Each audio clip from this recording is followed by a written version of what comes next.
Hey guys, what's up? Welcome back to the channel. It's Cynicalex, and today I'm bringing you this hot Molten Man review.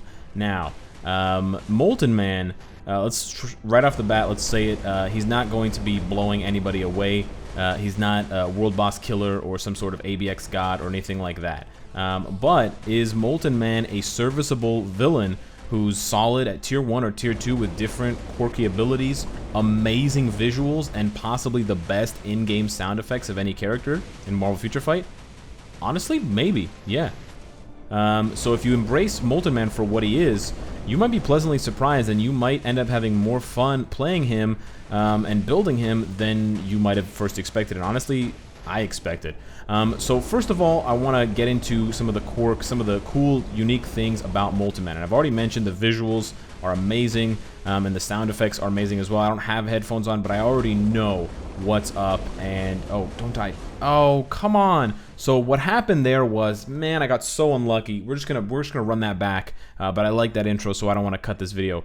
What happened there was, Molten Man has a paralyze on his second skill, and it applies to world bosses, which is super cool. So even at tier 1, Molten Man has value possibly as a striker if you're, a newer player and you need strikers, because as a striker he can stun. You can see there he paralyzes Proxima. You'll see the purple paralyze at the top there, just like Deadpool does with his 4th skill, just like there's other characters. There was a recent character who also has paralyze on one of their skills, but I just can't remember them. So yeah, he has a paralyze on his 2nd skill, and it's got a short cooldown. It's only a 5-second cooldown when you have max skill cooldown, and it's a 2-second paralyze, so you can get that baby off. You can get that sucker off all the time, which is really dope. And so I like to chain the 2nd skill, that paralyze. I like to put that in before the 5th skill, because the 5th skill has a small gap before he melts into the ground, and so he is vulnerable during that gap, and then right after the 5th skill. So you sandwich the 2nd skill between 5, and you end up with this really nice rotation, really smooth.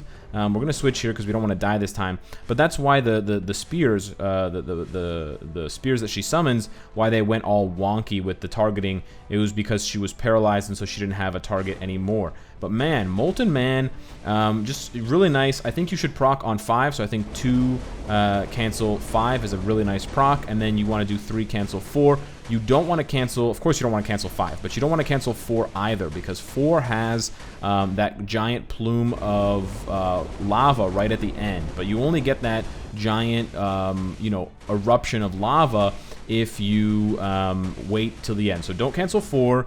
You definitely don't want to cancel 5 because it looks so sweet. And then just throw some 2s in there, and suddenly you're playing jazz music. You're playing this beautiful lava jazz for the enemy.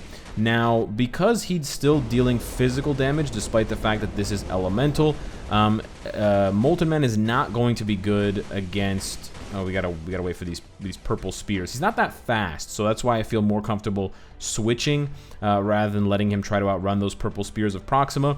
But Molten Man... Oh, she was going to do the purple spears there. You sneaky lady. Molten Man, because he's physical damage, he's not going to be good against Ebony. So you do need to take that into consideration and kind of build that into his limitations. He's going to be good against Proxima. He's going to be possibly okay against Corvus, although he gets a 50% damage reduction for not being a speed type. But then against Ebony, he's no good. And I got stunned there, which is pretty whack. And then he's not going to be good against Cull Obsidian either, because Cull Obsidian wants those juicy energy attackers. So you're basically left with Proxima and possibly Thanos. But that's not honestly that bad. And you can see he's killing this stage, a stage 30 at level 60 with no strikers. So he can definitely... I don't know what's going on right now. I can't see. Oh, I'm getting snared like crazy. And you'll see from my build that I don't have the most impressive build on him, but we don't want to die here. We don't want to die. No, please don't kill me. Did I do the thing? I did do the thing. Okay, we have our immunity, or we have our invincibility up. I'm scared. I don't want to die. We have our immunity from our... Oh, we're going to die. We're going to die. No. Oh, purple spears. At tier 2 with Molten Man, apologies for the little freak out there. At tier 2, Molten Man also gets a 5-second immunity. Goodbye. What's your name? Yeah, you. Oh, shoot. There's more. No! I died again. Are you serious? Come on, man. Well, we were definitely going to finish this stage 30. I just got really unlucky there. I didn't know there were more purple spears coming. I honestly would have switched to Valkyrie. But what was I saying? I can't remember. Oh yeah, at tier 2, Molten Man gets a 5-second immunity. So he's a bit more squishy, a bit more fragile at tier 1, but I think he's still definitely useful at tier 1 for something like Shadowland. Now if we quickly jump into a Shadowland stage, you'll be able to see what I'm saying about the CC. Despite the fact that I'm dealing 1 damage here because I'm not a hero and this is a hero stage, he just completely locks them down. And you can see, like, at any one given moment, at any given time, they all have, multiple enemies here because there's nice AoE on his skills. They all have multiple debuffs applied to them. And the only reason why they were able to get out for that quick second is because I repositioned to the other side so you guys could see it more clearly. But I don't even have to focus on a skill rotation. I can literally just spam whatever skill I want as soon as it's off cooldown. Maybe I pause for like a second or two in between. But between the stuns, the snares, the binds, the burns, the fears, it's just a complete and total lockdown. And he can do this, into the 60s, and if you have the damage, he can possibly do it into the 70s. And, although we sort of clown on Shadowland nowadays, and we say, oh, well, every character is good for Shadowland, it's so easy, such an easy game mode, we need more characters who are able to push higher stages because people are wanting to build their rosters for that stage 30 CTP selector as a one-time reward. And so having characters like Molten Man, who are solid villains, who are always useful for Shadowland, and who have crazy CC, which means you can build them totally offensively because they're never going to get hit anyways, make him, a possible candidate for like a stage 80 clear if you have really great cards and you got a great build. And so that's probably useful because then it bumps up a character that you would otherwise have to use on an 80 or 90 stage, and they could possibly bump you into the 100s. So I just wanted to share this Shadowland clear as part of the build overall for the character, because I think both Hydro Man and Molten Man really share this particular aspect in common, that they're just super dominant for Shadowland, and basically like, any player, as long as you have max skill cooldown or near max skill cooldown, could make use of these characters on their Shadowland roster. So we'll talk about that in just a second, and we'll do the breakdown of the skills and why he's just a solid, like a B+ character for pretty much all PvE content, World Boss, Shadowland, etc. And he's a good combat villain if you don't have Minerva and you don't want Minerva for some reason, for ABX as well. I guarantee you can get 100k at least. But talking about my build, I have a rank 62 Molten Man. Now part of that high rank that I have, that high growth score, is because I've artificially pumped up his rank with a bunch of 5-star Uru. Now I'm not going to leave the 5-star Uru on him. I'm equipping it because I can, and because it'll give you a better like high-end build, and because I can take them off later for free. But I went with a crit damage physical attack kind of combo to complement the fact that his 5th skill gives him a 30% crit rate buff. So my crit rate, if you look at my details page, is only 30%. It's very low, but it jumps up to 60 when I pop that 5th skill, and it's 7 seconds, so it's pretty much on every single rotation. So I constantly have 60% crit rate to complement my almost 180 crit damage, and then my maxed out ignore defense and cooldown.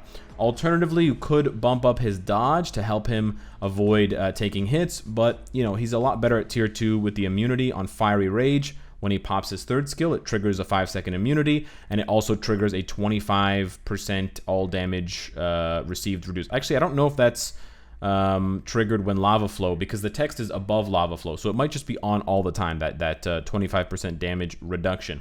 But anyways, even at tier 1, and I'll get to the rest of my build in a second, but even at tier 1, I think Molten Man's a solid character for Shadowland, especially because every single skill, Bind and Stun and Paralyze, that juicy World Boss applicable Paralyze, you've got self buffs, and then you've got Bind and Stun, and then you've got Fear, Bind, and Stun. So crazy debuffs on top of fire resistance down make him amazing for Shadowland, and he can just lock down enemies without an obelisk. I was doing a stage 60 with Molten Man because he just keeps the enemy completely locked down, shut down, and you can just rotate through 5, 4, 3, 2, 1, 5, 4, 3, 2, 1, not canceling any of your skills because you don't have to, because they're constantly being CC'd. So tons of CC for Shadowland.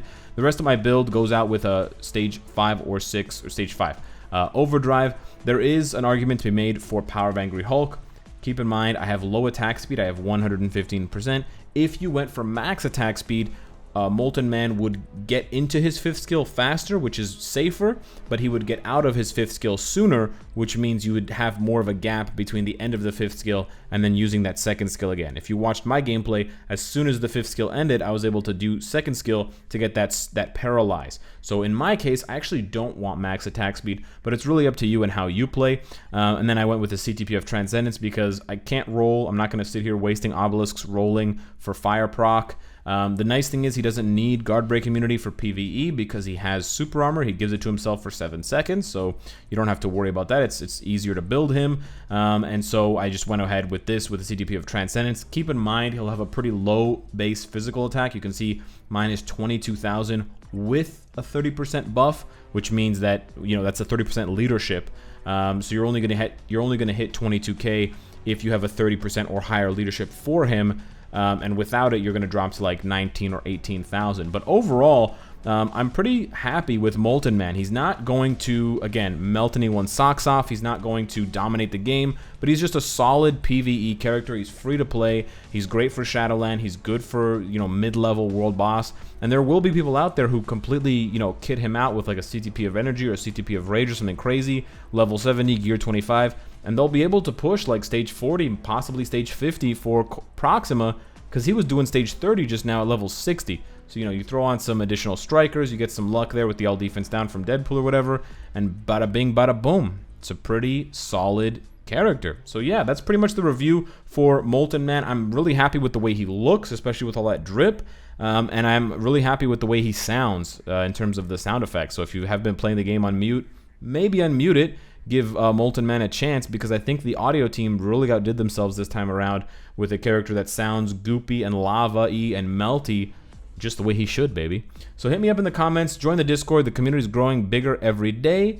Subscribe if you enjoy the content and you want to support me, and of course, if you like what you see, I hope to see you later today, because I'm actually going in a few hours to see Spider-Man Far From Home, so we can talk about it later, but I won't spoil it, so just message me directly. Take care.